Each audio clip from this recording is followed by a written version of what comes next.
I might start, somebody asked me a question via email, which was a good question, and asked if I would answer that during the class. What they asked me was why, after they have some major opening in the meditation, they'll feel tension. And, this is a very common experience because the tension is resistance to change. The tension is that part of ourselves that doesn't want to step into the unknown, the resistance to growing, wanting everything to be the way it is, no matter how sometimes terrible it is. There's resistance, and that resistance will come up. And it's part of the test of whether or not we are willing to go deep enough inside ourselves to actually make the changes. Because one experience of that nature is not going to create change. One has to really, literally recondition themselves so that, there's a consistency of that kind of openness that changes a human being inside.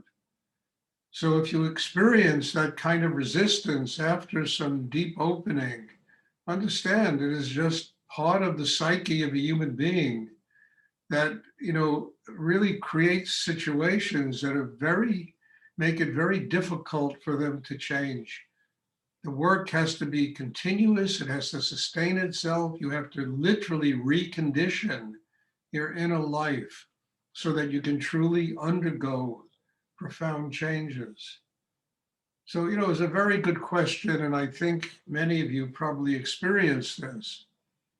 And it's why I'm answering it this way, and hopefully it'll help you to recognize. Don't sit on your laurels if you have a big opening in a meditation class, because so much of our inner world has been conditioned over years and years and years that we can instantly defeat that openness if we don't sustain the inner work. And as I said twice already, recondition our inner life, to embrace the changes and to live with the changes, to make them a permanent part of our chakra system and our inner life.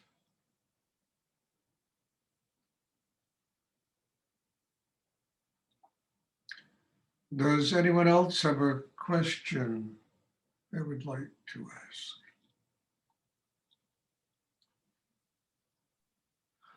Stuart, Rudy talked about pain being a reflection of, let's say, muscles opening or things opening. So is that the same as tension, that pain, or it's a little different? Well, it's not really a subtle difference. The pain of opening is like the pain of giving birth.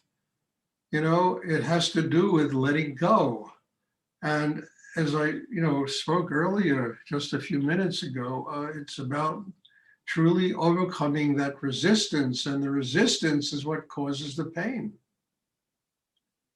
The heart chakra opens, there can often be pain for a number of reasons. Usually we have buried in the heart chakra so many layers of anger and unhappiness and fear and insecurity. And when the heart chakra opens, we instantly feel that stuff we have buried there most of our lives.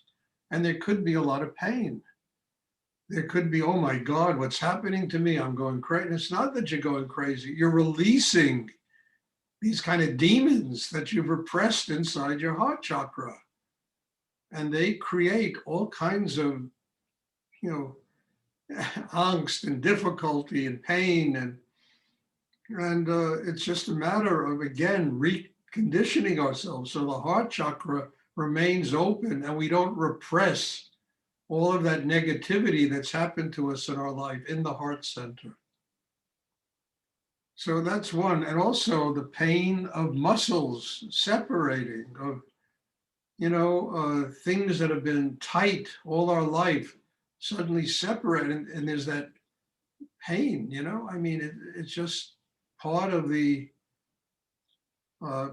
changes that have to take place in a human being, letting go. A best way to describe it is the pain of birth, of giving birth. What you're giving birth to is yourself. And there's all that resistance and pain and tightness inside that we carry around with us for years. And suddenly that Shakti, that energy is opening, and it's just like ripping it open sometimes, you know, and there's going to be pain.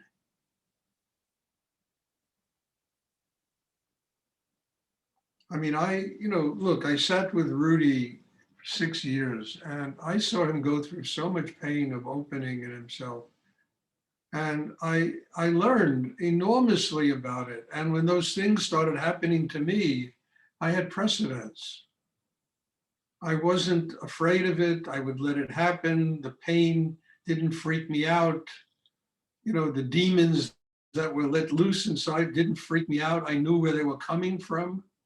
I knew I had to get rid of them. And eventually they became part of the flow of Shakti. And they went into the chakra below the navel and they created chi. They just become energy. It's no longer negative or positive. It's just energy. And that energy will create a strength inside you that enables you to deal with these kinds of situations. I mean, you know, people promote spiritual practice as this kind of holier than thou. Everybody is sweet as, you know, as an hors d'oeuvre, and it's not true, you know? Spiritual practice can be a rough and tumble, only because we got to get free of these years of conditioning ourselves to live a certain way and not put a coat of varnish over ourselves, you know, that's going to hide all of the pain and different. The pain comes out. And when it comes up and out, we can turn it into Shakti by using our will and our breath and mind and transform it into energy, which really gives us life.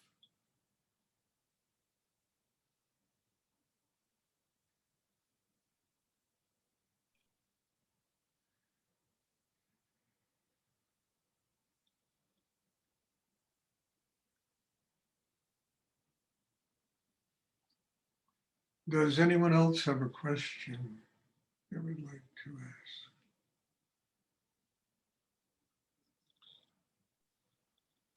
Hi, Stuart. Am I correct then in understanding it's cyclical? It's like these demons never go away, but then you've learned how to deal with them, and then you've learned how to put them in the cycle of turning. Or alchemizing. the demons go away. You release them, and they become part of the Shakti, the flow, the inner development. They're transformed from this kind of demonic, painful, almost terrible kind of energy that we bury inside us. You know, I mean, you know, therapists, they try to analyze this stuff and have people go back into the early ages to find out how to release this pain, you know? I mean, I don't really believe that really works, but then I guess if it works for people, that's okay, you know? But when you release that, I mean, it's, you know, that pain, you really get free of it. You have learned how to psychically transform using your mind, your breath, to transform these, in quotes, demons, you know, into, you know, a positive energy, into an energy of, you know, I wouldn't even say positive. It's an energy that's either positive or negative. It's just energy. And that energy becomes chi. It activates Kundalini. You know, it gives us the strength to keep our hearts open. So we release all of these demons that are buried in there. And we get free of this. You know, we don't live with this the rest of our lives. We have learned how to work through this and how to get free of this. And I'm not talking from having read about this in a book. I've been through this. I say this in almost every class. I have been through this. I had demons living inside me that God only knows how they got there, you know? But they were buried and they had to be released. They had to be transformed into just energy, not positive or negative. I had to learn how to use that energy to build my spiritual life. So it's not that they're there. Yeah, there'll always be negative things inside people, you know? But some of these real creatures that live inside us, you know, we can get free of. Suddenly we can breathe. There isn't that pain in our chest anymore. Yes. Understand, you know, we really have gotten free of these things. We have learned how to master them.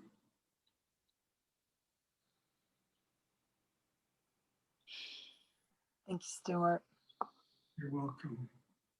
Does anyone else have a question they would like to ask? Stuart, if I understood what you said the other night, you said something to the effect that the mind is located below the navel chakra.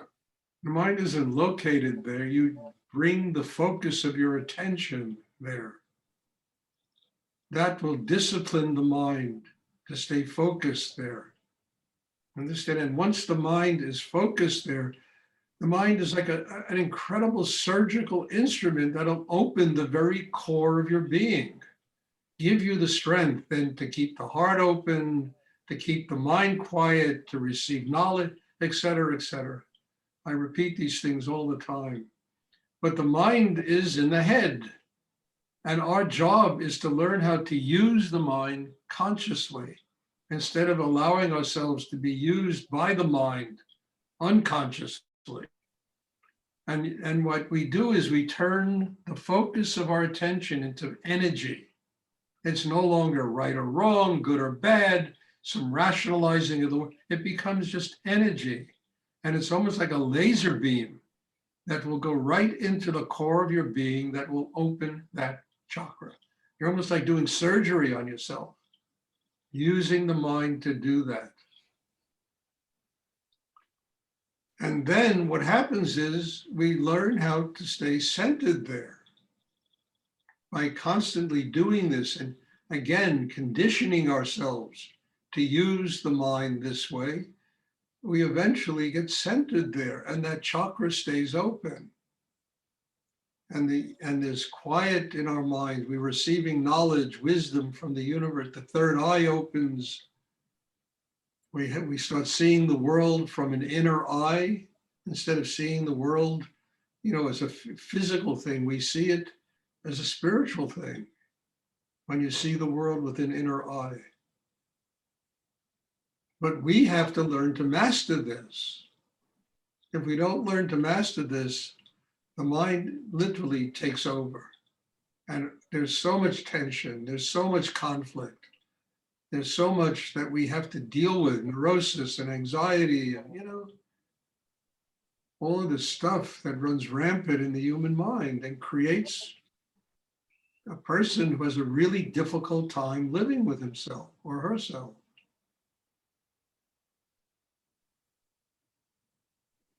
The mind is a tool. We have to learn how to use it consciously.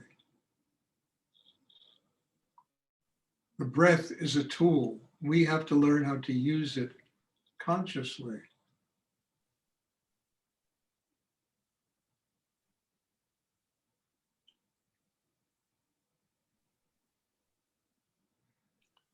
Thank you. You're welcome. Does anyone else have a question they would like to ask?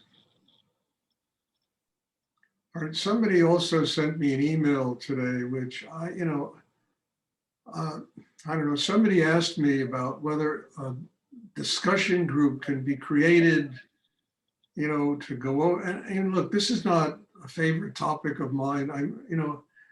But I'll bring it up because many of you might want that kind of thing, to sit around and talk about your experiences.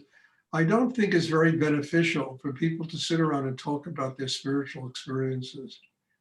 I mean, but you know, I'm not here to judge how everybody looks at these. I know I won't lead that. I really won't. I do 7 of these classes a week. I do in-person classes all the time. I mean, I am so full. And I'm really exhausted, and I'm not going to lead that kind of thing. But if people here want to do that, you know, it's okay with me to find somebody who does want to hold that kind of discussion. You can do it on Zoom, but it's not something that I truly want to be involved in. But some of you might find it beneficial. I don't know. I don't know what goes on in everybody's individual life. But if you're interested, you can get in touch with me, and then I can, maybe, let you find out who people are that want this thing, and it can be set up.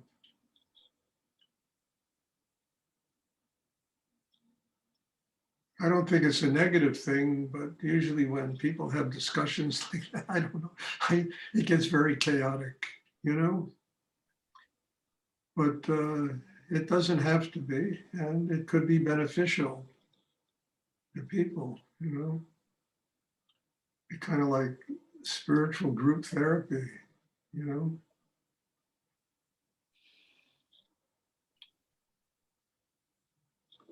Does anyone else have a question they would like to ask?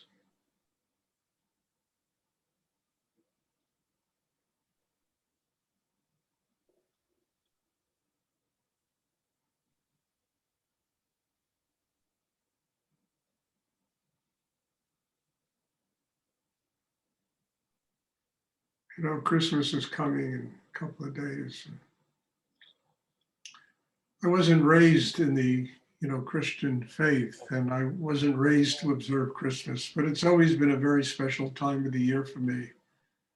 It's really a time for kind of deep meditation. It's also a time for birth and, coming alive inside, and I think it's a very important time. To me, mostly it's an important time because it's the end of a major cycle. And you literally can feel it in the atmosphere. There's a combination of joyfulness and heaviness. It's in the atmosphere all the time at this time of the year. And it's just letting go.